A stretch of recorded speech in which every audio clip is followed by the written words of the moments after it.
హే friends, అందరూ ఎలా ఉన్నారు? టాక్సిక్ మూవీ యునానిమస్ డిజాస్టర్ అని చెప్పి ఆల్రెడీ మనం మాట్లాడుకున్నాం. కాకపోతే యష్ తన రేంజ్ ఏంది అనేటటువంటిది క్లియర్ అండ్ కట్గా చూపించేటటువంటి ప్రయత్నం చేస్తుండు. ఈ కలెక్షన్ చూసిన తర్వాత మళ్ళీ గీతు మోహన్ దాస్ గారిని ట్రోల్ చేయడం, తిట్టడం అయితే మొదలు పెట్టారు యష్ ఫ్యాన్స్. దానికి గల రీజన్ ఏంది, అసలు సినిమా ఓవరాల్గా ఎంత వసూలు చేసింది ఒకసారి ఈ పోస్టర్ చూడండి. ఒకడేమో డే 1 300 కోట్లు కొట్టింది అనేటటువంటి పోస్టర్ను చూపిస్తున్నారు, ఇంకొకడేమో డే 1 170 కోట్లు కొట్టింది అనేటటువంటి పోస్టర్, ఇంకొకటి 201 కోట్లు కొట్టింది అనేటటువంటి పోస్టర్. ఈ విధంగా చాలా పోస్టర్స్ అయితే సోషల్ మీడియాలో దర్శనం వేస్తున్నాయి. సో నేను జెన్యూన్గా తెలుగులో ఎంత వసూలు చేసింది, కన్నడలో ఎంత వసూలు చేసింది, తమిళ్లో, బాలీవుడ్లో మొత్తం మీద ఓవరాల్గా యూఎస్ఏ కలెక్షన్స్తో కలిపి గ్రాస్ కలెక్షన్స్ ఎంత, నెట్ కలెక్షన్స్ ఎంత అనేటటువంటిది మీ ముందు పెట్టడానికి ఈ విధంగా మీ ముందుకు రావడం జరిగింది. వీడియో మొత్తం చూడండి. నిజంగా ఒక మంచి ఆపర్చునిటీని వీళ్ళు కోల్పోయారు అనేటటువంటి ఫీలింగ్ మీకు ఖచ్చితంగా కలిగింది ఈ వీడియో మొత్తం చూసిన తర్వాత. సో ఎంత వచ్చింది అనేటటువంటి డీటెయిల్లోకి వెళ్ళే ముందు ఒకసారి చూడండి. ఈ విధంగా సినిమా మీద ఎవరైతే నెగిటివ్ ప్రచారం చేస్తున్నారో, ఎవరైతే బ్యాడ్ రివ్యూస్ ఇస్తున్నారో, ఎవరైతే వెబ్సైట్లో సినిమా బాగలేదు అని చెప్పి రాస్తున్నారో వాళ్ళ మీద అంటే కేసు రాస్తారంట. కేవిఎన్ ప్రొడక్షన్ చూసుకున్నట్లయితే బెంగళూరు కోర్టుని ఆశ్రయించిందంట. సెప్టెంబర్ 28వ తారీఖు దాకా ఈ సినిమా గురించి ఎవరు కూడా నెగిటివ్ మాట్లాడొద్దు అని చెప్పి కోర్టు అయితే స్టే విధించడం జరిగిందంట. సో ఎగ్జాక్ట్లీ ఏ యూట్యూబర్ అయినా లైక్ మన తెలుగు యూట్యూబర్ల మీద పడతారో లేదో అనేటటువంటిది నాకు తెలియదు. పడితే గడితే మన దిల్ రాజు గారు పడవచ్చు అనమాట, ఆయన కేసులు పెట్టవచ్చు. మరి అది ఎక్కడ దాకా వెళ్ళింది అనేటటువంటి విషయం తెలియదు. కేసులు పడ్డా ఫేస్ చేద్దాం, ఏం కొత్త కాదనమాట. సంక్రాంతి టైంలో కూడా చాలా కేసులు పడ్డాయి, వాటిని ఫేస్ చేసినాం. అప్పుడే ఫేస్ చేసిన వాళ్ళు ఇప్పుడు ఫేస్ చేయలేమా, ఫేస్ చేస్తాం అనమాట. సో వీళ్ళు ఇలా బుద్ధి ఏంది అనేటటువంటిది చూపించుకునేటటువంటి ప్రయత్నం చేస్తున్నారు. ఎంతో రాంగ్ ఇది. సినిమా జనాలు థియేటర్కి వెళ్ళి చూశారు. 500, 2000, బెంగళూరులో చూసుకున్నట్లయితే 2000 అంట, 2000, 3000 ఈ విధంగా 500 మార్నింగ్ ఎగేసుకొని లంగా ఎత్తుకొని మరి అందరు థియేటర్లో కూర్చోరు. సో అలాంటి వాళ్ళకి మీరు ఇచ్చే రెస్పెక్ట్ ఇదా? సినిమా బాగుంటే బాగుంది అంటారు, బాగోపోతే బాగలేదు అంటారు. ఈ విధంగా కేసులు పెట్టడం ఏందో, బొక్కలేయడం ఏందో అనేటటువంటిది నాకే అర్థం కావట్లేదు. అంటే ఏంది, చూసొచ్చి మూసుకొని కూర్చోవాలా? చూసొచ్చి ఫ్యామిలీని తెచ్చిపోయి సినిమాది, చూసొచ్చి బాగుంది అని చెప్పే సినిమాది, చూసొచ్చి ఫ్రెండ్స్ అందరినీ థియేటర్కి పంపించేటటువంటి సినిమానా ఇది రాంగ్. సినిమా బాగుంటే బాగుంది అంటారు, బాగోపోతే బాగలేదు అంటారు. మీకు జనాల డబ్బులు కావాలి, జనాల డబ్బులు 500 రూపాయలు కావాలి, 2000 రూపాయలు కావాలి, కానీ జనాలు ఇచ్చేటటువంటి టాక్ వద్దా అనేటటువంటి ఫీలింగ్ యునానిమస్ భయ్య. ఈ విధంగా చెత్తబుద్ధి చూపితే వేస్ట్ అనేటటువంటిది నాకు ఉన్నటువంటి గట్టి ఫీలింగ్ అనమాట. ఇంకొకరు చూడండి, మేమేం వేసిండో మొత్తం టాలీవుడ్ మాఫియా కలిసి మన టాక్సిక్ సినిమాని దొక్కుతుందంట. ఇగో ఈ విధమైనటువంటి మేము ఎదురుగా నుంచిందో మన one and only Yash boy అంటారు. అక్కడ బాలీవుడ్ మాఫియా, టాలీవుడ్ మాఫియా, మన ప్రభాస్ ఫ్యాన్స్, మహేష్ బాబు గారి ఫ్యాన్స్, అల్లు అర్జున్ గారి ఫ్యాన్స్, ఈ విధంగా పాన్ ఇండియా స్టార్ ఫ్యాన్స్ అంతా కూడా కలిసే టాక్సిక్ మీద విష ప్రచారం చేస్తున్నామంట మన టాలీవుడ్ మాఫియా. ఎలా అనబుద్ధి అవుతుందిరా, ఎలా ఏ బుద్ధి అవుతుందిరా అని మీమ్స్ నాకు అర్థం కావట్లేదు. కేజీఎఫ్ కన్నా ముందు యష్ ఎవరో కూడా మాకు తెలియదు, ప్రశాంత్ నీల్ ఎవరో కూడా మాకు తెలియదు. అయినా కానీ కేజీఎఫ్ సినిమాకి బ్రహ్మరథం పట్టిందే మన తెలుగు ఆడియన్స్. కేజీఎఫ్ చాప్టర్ 2నే అంతలా హిట్ చేసిందే మన తెలుగు ఆడియన్స్. కేజీఎఫ్ చాప్టర్ 2 అప్పుడు నాకు ఇంకా గుర్తుంది, వినోద థియేటర్లో మన యష్ది పెద్ద కట్అవుటే కట్టించారు. సో అప్పుడు లేని మాఫియా ఇప్పుడు యానుండి వచ్చింది. అంటే ఏంది, సినిమా బాగాలేదంటే మాఫియానా? సినిమా బాగుంది ఎలా ఉన్నా కానీ లేపాలా అనేటటువంటిది నాకే అర్థం కాదు. ఇది బేసిక్ కామన్ సెన్స్ అనమాట. ఎలా ఆలోచిస్తారు ఇలా? కేజీఎఫ్ 1 అప్పుడు గుర్తురానటువంటి మాఫియా, కేజీఎఫ్ 2 అప్పుడు గుర్తురానటువంటి మాఫియా, ఈ టాక్సిక్ సినిమా బాగలేదనేసరికి మాఫియా గీఫియా అని చెప్పి అడ్డదిడ్డంగా బాగేస్తున్నారు. ఇది ముమ్మాటికి రాంగ్ అనమాట. ఒకటే, ఆడియన్స్కి ఆ స్పీచ్ ఆఫ్ ఫ్రీడమ్ ఉంది. ఏ కోర్టు స్టే విధించినా, ఏది మీరు ఎన్ని కేసులు పెట్టినా కానీ మాట్లాడేటటువంటి స్వాతంత్రం ఉంది. సినిమా చూసొచ్చి బాగుంది, బాగలేదు, బాగుందంటే ఎందుకు బాగుంది, రీజన్స్ ఏంది, బాగాలేదంటే ఎందుకు బాగాలేదు, రీజన్స్ ఏంది అని చెప్పేటటువంటి రైట్ ఇండియాలో ఉన్న ప్రతి ఒక్కడికి ఉంది. మీరు కోర్టుకి వెళ్తాం, కోర్టులో ఆశ్రయిస్తాం, కేసులు వేస్తాం, సెప్టెంబర్ 28వ తారీఖు దాకా నోరు మూపిస్తాం. ఎంతమందిదో నోరు మూపిస్తారు. ఒకసారి థియేటర్ పక్కకి వెళ్ళి నిల్చోండి, డైరెక్టర్ అని తిడుతున్నారు, ప్రొడ్యూసర్ అని తిడుతున్నారు. అసలు ఎవరు ఆమె? ఎందుకన్నా ఇట్లా మూవీలు వేసి జనాలకి డబ్బులు లాగా మీరు సేఫ్ గా ఉంటారు. మీరు తర్వాత సినిమాతో మీ డబ్బులు మీరు రికవరీ చేసుకుంటారు. ఇంకా లాస్ అయింది ఆ 2000 పెట్టినోడు, 500 పెట్టినోడు కదా, మరి వాడి గురించి కూడా ఆలోచించాలనేటటువంటిది నాకున్నటువంటి గట్టి ఫీలింగ్ అనమాట. ఓకే, కలెక్షన్స్ గురించి డీటెయిల్గా మాట్లాడుకునేటటువంటి ప్రయత్నం చేద్దాం. టాక్సిక్ సినిమా చూసుకున్నట్లయితే డే 1 ఆల్మోస్ట్ 140 కోట్లు వసూలు చేసింది. ఇది జెన్యూన్ అనమాట. 300 కోట్లు వసూలు చేసింది, 170 కోట్లు వసూలు చేసింది, 200 కోట్లు వసూలు చేసింది అనేటటువంటిది 100% ఫేక్ ఫిగర్. ఓన్లీ సినిమా 140 కోట్లు అయితే వసూలు చేసింది. ఒకసారి ఈ స్క్రీన్ షాట్ చూడండి. నేను మార్నింగ్ ఎగ్జాక్ట్లీ 9 గంటలకి ఈ విధమైనటువంటి స్క్రీన్ షాట్ తీయడం జరిగింది. గంటలో బుక్ మై షోలో 10,950 టికెట్లు సోల్డ్ అవుతున్నాయి 1 అవర్లో. అది అప్ డౌన్ అయితేనే ఉందన్నమాట.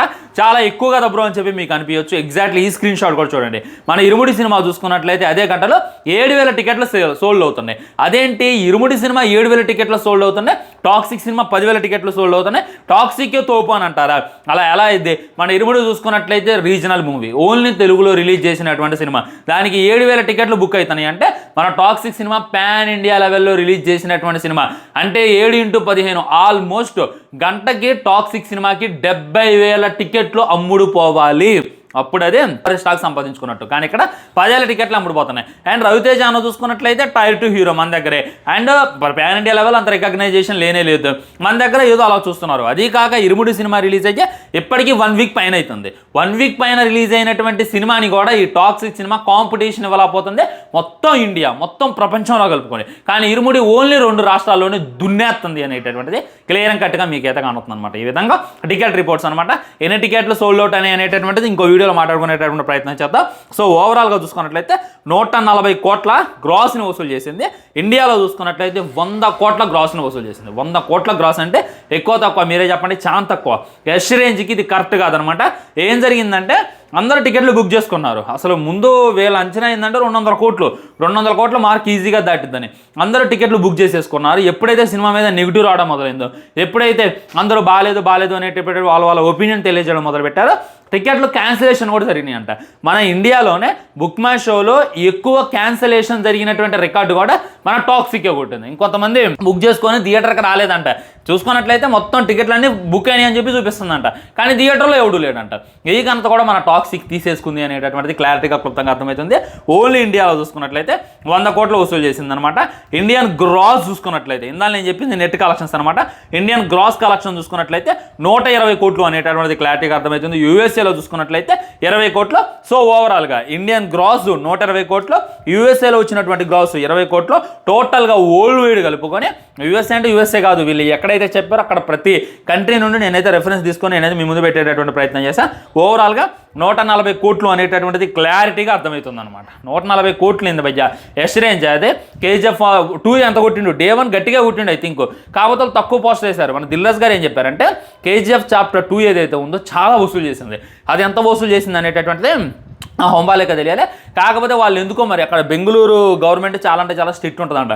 ట్యాక్స్ గట్టిగా వసూలు చేస్తుంది అనేటటువంటి ఉద్దేశంతో చాలా కలెక్షన్స్ని వాళ్ళు దాపెట్టుకొని చాలా తక్కువ కలెక్షన్స్ చేశారు అని చెప్పి దిల్రాజ్ గారు ఒక ఇంటర్వ్యూలో తెలియజేసిండు. అది 100% నిజం అనమాట. సో Day 1 ఈజీగా 200 కోట్లు కొట్టగలిగేటటువంటి క్యాపబిలిటీ, 250 కోట్లు కొట్టగలిగేటటువంటి క్యాపబిలిటీ ఉన్నటువంటి మన హీరో 140 కోట్లు కొట్టిందంటే ఇక అర్థం చేసుకొని. సో దాంట్లో చూసుకున్నట్లయితే ఆల్మోస్ట్ 40 కోట్లు క్యాన్సిలేషన్కే కానొస్తున్నాయంట. 40 కోట్లు క్యాన్సిల్ చేయడం భయ్యా. సో నేను చెప్పట్లేదు, ఇదే కొన్ని వెబ్సైట్స్ ప్రకారం, మన బుక్ మై షో కథనం ప్రకారం నేనైతే మీకు చెప్పేటటువంటి ప్రయత్నం చేస్తాను. కొన్ని చోట్ల క్యాన్సిలేషన్ ఆప్షన్ ఇవ్వాలి, ఇస్తే మొత్తాన్ని కూడా క్యాన్సిల్ చేసేవాళ్ళు అనేటటువంటి మాట అయితే గట్టిగా వినపడుతుంది అనమాట. ఓకే, ఓన్లీ హిందీలో చూసుకున్నట్లయితే 55 కోట్లు వసూలు చేసింది. గ్రేట్ అసలు. ఎందుకంటే హిందీలో అంతలా వసూలు చేయడం అనేటటువంటిది వాళ్ళకేమేం కదా. మన ఇమ్రాన్ హష్మీ రీసెంట్గా ఒక సినిమా వచ్చింది, అది కూడా 300 కోట్ల బడ్జెట్. దానికి Day 1 హిందీలో ఎంతో తెలుసా, చాలా అంటే చాలా తక్కువ. ఆయన ఇండస్ట్రీలోనే ఇమ్రాన్ హష్మీ పీకలేకపోయిండు. అండ్ మన షారుఖ్ ఖాన్, సల్మాన్ ఖాన్, ప్రభాస్ ఏ రేంజ్లో అయితే వసూలు చేస్తారో, అల్లు అర్జున్ ఏ రేంజ్లో అయితే వసూలు చేస్తారో ఆ రేంజ్లో మన యష్ భాయ్ హిందీలో కలెక్షన్స్ వసూలు చేసిండు అనేటటువంటిది క్లారిటీగా అర్థమవుతుంది. ఓన్లీ హిందీలో 55 కోట్లు అంటే నిజంగా టాప్ నాక్ అనేటటువంటిది నాకు ఉన్నటువంటి గట్టి ఫీలింగ్ అనమాట. ఇంకొద్దిగా గట్టిగా కష్టపడి ఇంకొద్దిగా మంచి కంటెంట్తో రాగలిగితే Day 1 హిందీలోనే 100 కోట్లు కొట్టేటటువంటి క్యాపబిలిటీ ఉన్నటువంటి హీరో మన యష్ అని చెప్పి నాకైతే అనిపిస్తుంది అనమాట. అండ్ కన్నడలో చూసుకున్నట్లయితే 23 కోట్లు వసూలు చేసింది. కన్నడ హీరో ఎక్కడ వసూలు చేయాలి ఎక్కువ? ఇప్పుడు మన ప్రభాస్ సినిమా రిలీజ్ అయిందంటే మన దగ్గర ఎక్కువ కలెక్షన్స్ వస్తాయి. మన మహేష్ బాబు సినిమా రిలీజ్ అయిందంటే మన దగ్గర ఎక్కువ కలెక్షన్స్ వస్తాయి. ఆ తర్వాత వేరే ఇండస్ట్రీ నుండి వస్తాయి. కానీ ఫస్ట్ హిందీ నుండి 55 కోట్లు ఇచ్చారు, 55 కోట్లు. కానీ ఈ కన్నడియన్స్ ఇచ్చినటువంటి బిరుదు ఏందో తెలుసా పాపం బాలీవుడ్ వాళ్ళకి, బాలీవుడ్ మాఫియా మొత్తం కలిసి యష్ టాక్సిక్ సినిమాని తొక్కేస్తుందంట. 55 కోట్లు ఇచ్చిన వాళ్ళే మూసుకొని ఉన్నారు, వీళ్ళు 23 కోట్లు ఇచ్చి షో చేస్తున్నారు. వీళ్ళు ఏమనాలనేటటువంటిది మీరే కింద కామెంట్ చేయండి. మీ ఇండస్ట్రీలో ఉన్నటువంటి హీరోకి మీరే సరిగ్గా కలెక్షన్స్ హీరో కనీసం Day 1 50 కోట్లు ఇవ్వలేరు. ఇంకేంద్రా బాబు మీతో మాట్లాడేది అనేటటువంటి ఫీలింగ్ అయితే నాకు అడుగడుగునా కలిగింది. అండ్ తెలుగులో చూసుకున్నట్లయితే 16 కోట్లు వసూలు చేసింది మన తెలుగులో. నేను ఇన్ని రోజులు తమిళనాడులో ఎక్కువ వసూలు చేసింది, వేరే వేరే ఇండస్ట్రీలో ఎక్కువ వసూలు చేసింది అనుకున్నా. ఫస్ట్ బాలీవుడ్లో 55 కోట్లు వసూలు చేస్తే, ఆ తర్వాత కన్నడ ఇండస్ట్రీలో 23 కోట్లు వసూలు చేస్తే, మన తెలుగులో చూసుకున్నట్లయితే 16 కోట్లు వసూలు చేసి చూపించింది. అది యష్ మీద అంతలా నమ్మకం పెట్టుకొని వీళ్ళైతే థియేటర్లోకి వెళ్ళి కూర్చున్నారు అనేటటువంటిది క్లారిటీగా అర్థమవుతుంది. స్పెషల్ షోస్ వేయడం జరిగింది. 6ంటికి షోస్ వేశారు, 5ంటికి షోస్ వేశారు, 4ంటికి షో వేశారు, 8, 9ంటికి ఈ విధంగా వేశారు. హౌస్ఫుల్ నడిచింది. ఎప్పుడైతే టాక్ అనేటటువంటిది స్ప్రెడ్ అవుతుంది, ఇంకా అప్పటి నుండి సినిమాకు వచ్చినటువంటి కలెక్షన్స్ ఆగిపోయి అనేటటువంటిది క్లారిటీగా అర్థమవుతుంది. తమిళ్లో చూసుకున్నట్లయితే 5 కోట్లు వసూలు చేశారు. 5 కోట్లు వసూలు చేసింది తమిళ్లో. ఇది తక్కువే, బట్ తమిళ్ నుండి ఆ కలెక్షన్స్ రావడం అనేటటువంటిది కూడా నిజంగా గ్రేట్. ఎందుకంటే వాళ్ళ లాంగ్వేజ్లో వచ్చినటువంటి సినిమాకి బ్రహ్మరథం పడతారు, వేరే లాంగ్వేజ్ హీరోకి బ్రహ్మరథం పట్టరు. అయినా కానీ తమిళ్లో చూసుకున్నట్లయితే 5 కోట్లు వసూలు చేసింది. మలయాళంలో చూసుకున్నట్లయితే 1.5 కోటి వసూలు చేసింది. 1.5 కోటి కూడా కాదు, 1.30 అంటే 1,30,00,000 వసూలు చేసింది అనేటటువంటి క్లారిటీగా అర్థమైంది. సో ఓవరాల్గా సినిమా చూసుకున్నట్లయితే ఆల్మోస్ట్ 140 కోట్ల గ్రాస్ను వసూలు చేసి తన యొక్క సత్తా ఏంటి అని చెప్పి సినిమా చూపించాలి, యష్ భాయ్ చూపించడం అనేటటువంటి క్లారిటీగా అర్థమైంది. నిజంగా బాధాకరం. డే 1 140 కోట్లు కొట్టడం అంటే నిజంగా గ్రేట్. అది కూడా ప్యూర్ అంటే ప్యూర్ నెగిటివ్ టాక్తో. అదే పాజిటివ్ టాక్ వచ్చి కేజీఎఫ్ రేంజ్లో ఉందిరా అనేటటువంటి టాక్ వచ్చినట్టయితే ఈజీగా 2,000-3,000 కోట్లు కొట్టేటటువంటి క్యాపబిలిటీ ఉన్నటువంటి హీరో. ఆ రేట్స్కైనా ఈజీగా వచ్చేస్తాయి, కానీ దారుణం చేసేసారు వీళ్ళు. ఇదైతే నాకు చాలా అంటే చాలా బాధగా అనిపించింది. సో దీని మీద మీ కామెంట్ ఏంటి అనేటటువంటి తెలియజేయండి. ఆ తర్వాత మన ఇరుముడి మూవీని, దురంధర్ మూవీని అండ్ ఆల్సో టాక్సిక్ మూవీని కంపేర్ చేసి ఇంకో వీడియో చేస్తాను. ఉన్న ఛానల్ని సబ్స్క్రైబ్ చేసుకోండి, వీడియో లైక్ చేయండి, వీళ్ళంతకి వీడియో షేర్ చేయండి. అని మాత్రం జై హింద్.